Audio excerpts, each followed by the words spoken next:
Subscribe करें हमारे YouTube channel साधना gold को और पाएं वीडियोस सबसे पहले। बेल आइकन दबाना ना भूलें। धन्य ऐसी माताओं को भी, ऐसा नहीं है भारत में ऐसी माताओं की कमी है। अब कुछ ऐसे आज के परिवेश को देखकर लोगों ने अपने आप में बदलाव कर लिया है कि यही चीज़ें हम नहीं आज अपना पाते। लेकिन धन्य ऐसी माताएं भी जो अपनी कोख से ऐसे बालकों को जन्म देती हैं जो देश की रक्षा के लिए जाते हैं, फौजी बनते हैं। धन्य ऐसी पत्नियों को जो ऐसे पतियों का चुनाव करती हैं जो फौजी बनते हैं। हम तो यहाँ आनंद के साथ बैठे रहते हैं, कथा भागवत सुन रहे होते, सत्संग पूजा पाठ, अपने बालकों के उन आनंदों में मस्त होते हैं, लेकिन वो अपने घर से अपने बेटे को, अपने पति को वहाँ भेजती हैं जिससे हम लोग सुख और चैन से सो सकें। मैं ये इसलिए बोल रही हूँ, कभी कभी मुझे कई लोग ऐसी बातें करते हैं ना कि उनको तो अच्छा वो बोनस मिलता है, उनको तो अच्छी फैसिलिटीज़ मिलती हैं, लेकिन सुख से ज़्यादा व्यक्ति की प्राणों की कीमत होती है ना। कोई व्यक्ति अपने परिवार से अलग हो जाए वो सुख नहीं होता। सुख वो है कि भले उसे छोटा और थोड़ा मिले, लेकिन परिवार के बीच में वो अपने माता पिता, अपनी पत्नी, उन सब के बीच में अपने बच्चों को खिला सके। लेकिन आप बताइए, उन्हें पूरा साल, 4 साल हो जाती हैं, 1 साल हो जाती हैं, कभी कभी त्योहारों पे भी नहीं आ पाते, प्रेम भी नहीं कर पाते और ऐसा जीवन निकल जाता है उनका। हमें गर्व करना चाहिए उन पर, उनके परिवारों को सम्मान करना चाहिए कि इतना बड़ा त्याग किया। बेचारों को तो पता भी नहीं, ये उम्मीद भी होती है कि हे भगवान हमारा बेटे को कुशल हो। कई जगह ऐसे होते हैं जहाँ फोन सिस्टम नहीं होते, कॉल नहीं लग पाती घर वालों को, बड़ी पाबंदियां होती हैं, ऐसी जगह होती हैं। और आर्मी की तो रूल रेगुलेशन ही बहुत होते हैं कि यहाँ नहीं जाना, ऐसे लोगों से, अपरिचित लोगों से नहीं मिलना, यहाँ एसटीडी कॉल नहीं कर सकते तुम, कहीं हमारी कोई बात तो नहीं। तो उन पर बड़ी विशेष नज़र रखी जाती है जो ज़्यादा ऐसी जगह पर कार्य कर रहे होते हैं या तैनात होते हैं। तो एक बड़ा सुंदर सा वो था कि एक आर्मी वाला, एक फौजी भाई प्रतिदिन बैंक के एटीएम में जाता था और 100 रुपये निकालता था प्रतिदिन और चला जाता था। प्रतिदिन का काम था 100 रुपये डालना और 100 रुपये निकालना। एक दिन निकालता था 100 रुपये और दूसरे दिन उसी 100 रुपये को डाल देता था। एक दिन निकालता था 100 रुपये और उसी 100 रुपये को दूसरे दिन डाल देना। ये उसका डेली का कार्य था। जो एटीएम का गार्ड था वो भी देख के परेशान, ये क्या करता है, 100 रुपये निकालता है, अगले दिन 100 रुपये डाल देता है।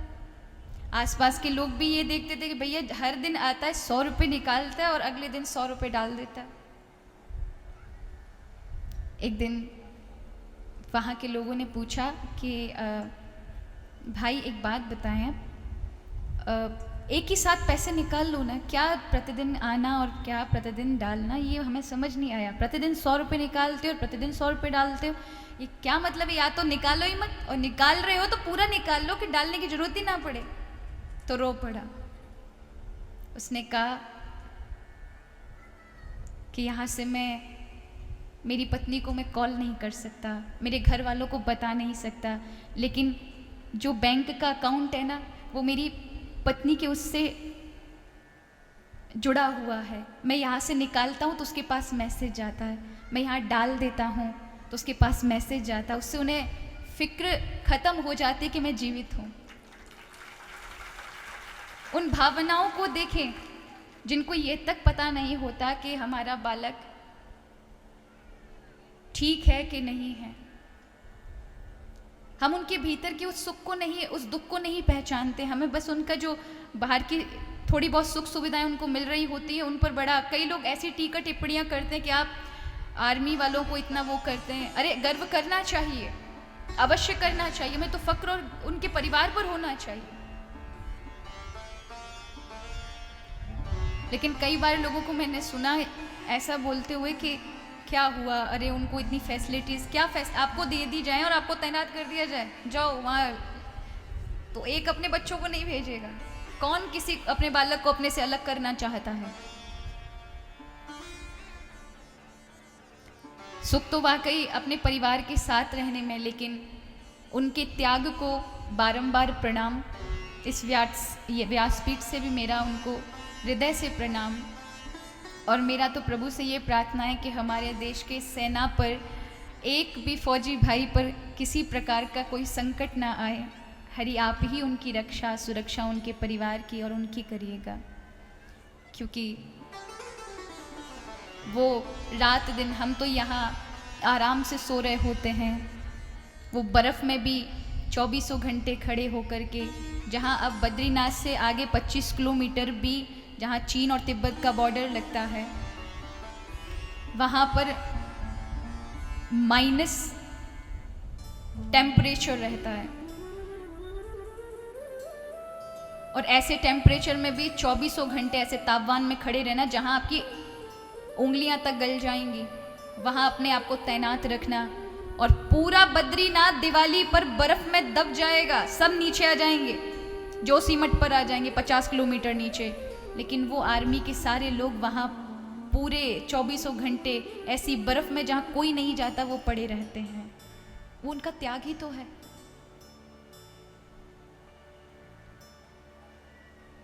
इसलिए हमें उन ऐसे परिवारों को हमेशा उनका सम्मान करना चाहिए। जिसके परिवार में देश की रक्षा के लिए कोई बालक गया है तो आपको गर्व करना चाहिए, बल्कि उन्हें कभी किसी चीज़ की आवश्यकता पड़े तो हमारा कर्तव्य है कि हम उनका सहयोग भी करना चाहिए। ये कोई गवर्नमेंट के ऊपर नहीं होना चाहिए, बल्कि हम सभी इसका, आप सभी तो लाभ ले रहे हैं ना। अब आज आप सुरक्षित हैं, आपके बच्चे सुरक्षित हैं, तो कहीं ना कहीं उनके कारण है। तो हम सबको उन पर सम्मान ही नहीं, कभी आवश्यकता पड़े तो उनका सहयोग भी करना चाहिए।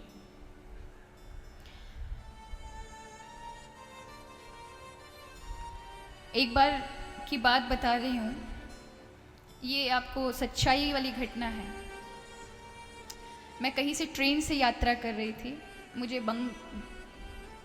बंगाल जाना था, पश्चिम बंगाल। तो वहीं पर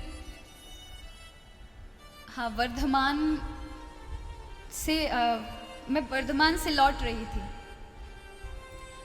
तो रास्ते में रात का समय था, 1 बजे के लगभग गाड़ी मुझे मिली वहाँ।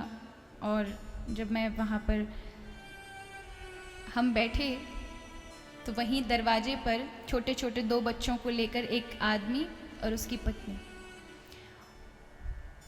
और पूरी गाड़ी जो थी वो एसी कोच सारे के सारे भरे हुए थे। तो जगह नहीं थी और वो बार बार टीसी के पीछे आगे पीछे घूमे, भाई कैसे भी करके मेरी पत्नी के लिए, बच्चों के लिए जगह दिलवा दें। और उस समय ठंड का भी समय था, तो बहुत ज़्यादा परेशान किए।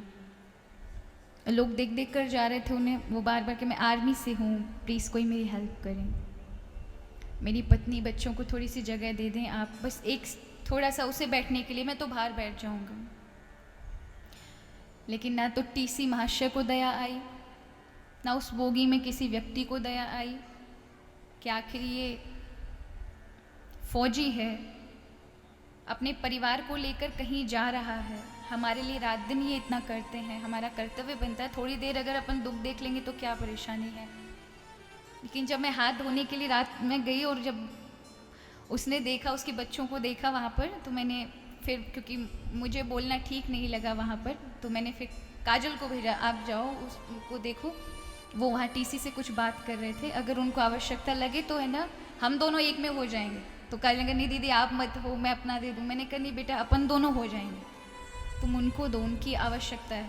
मैं ये नहीं बता रही कि हमने मदद की, मैं ये बता रही हूँ हमें करनी चाहिए,